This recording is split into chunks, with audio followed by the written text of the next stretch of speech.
Mjomba, tajiri sio kama eti ana haso sana, anaenda restaurant kutafuta hela. Hapana, yeye anatumia hapa mindset. Hela yake nyingi anafanya ananunua assets,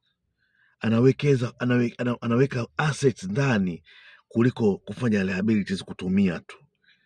Tajiri ananunua kitu ambacho kitamuingizia hela, wakati masikini ananunua kitu ili akivae au akiendeshe aonekane kama yeye ni tajiri, wakati yeye hajakuwa tajiri. Kwa hiyo hela yake yote inakatika, umeelewa bwana? Alafu anakuwa haingizi chochote na kile kitu anachokinunulia. Kwa mfano, ananunulia gari labda Hama, wakati uwezo wake yeye sio wa Hama. Nia yake yeye aonekane tajiri kama matajiri wengine, kumbe yeye hana utajiri huo. Hapo anaenda chini, anafeli. Cha pili, tajiri muda wake mwingi anautumia muda wake ipasavyo, anaangalia kuingiza hela, kuimultiply hela ingie, hapotezi muda wake mwingi. Akikaa cha kufanya hana, anasoma vitabu, anasoma new ideas, anajifunza vitu vingi, anaangalia watu wamefeli vipi. Je, umefeli? Ulifeli wapi? Ulianguka wapi? Yeye ni mtu wa kujifunza always. Yeye ni mtu wa kujifanya hajui kitu na ni kujifunza. Muda wake mwingi anaotumia hivyo. Huyo ndio tajiri.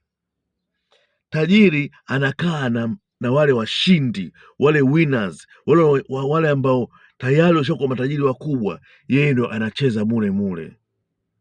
Akicheza mule mule sasa anajifunza, anachika hiki, anajifunza hiki, anajifunza hiki, anajifunza hiki kutokana na wale matajiri. Akijenga urafiki nao, wanazidi kumpa ideas tofauti ambazo wao wamepita, naye anawapa za kwao, they exchange ideas. Ndio maana wao wanakwenda. Sisi maskini tunakimbilia kwenda kukaa baa, kunywa pombe, hakuna cha kubadilishana mawazo. Sana sana utaangalia yule kavaa nini, kesho nao kanunue. Kanunua wigi gani, nao kesho kanunue. Viatu gani kavaa, nawe kesho kanunue. Nguo aina gani sasa hivi inatamba, nawe kesho kanunue. Ndio kazi ambayo unaifanya, lakini tofauti na wenzetu. Wenzetu hawana habari hizo. Anavaa simple, kawaida, smart.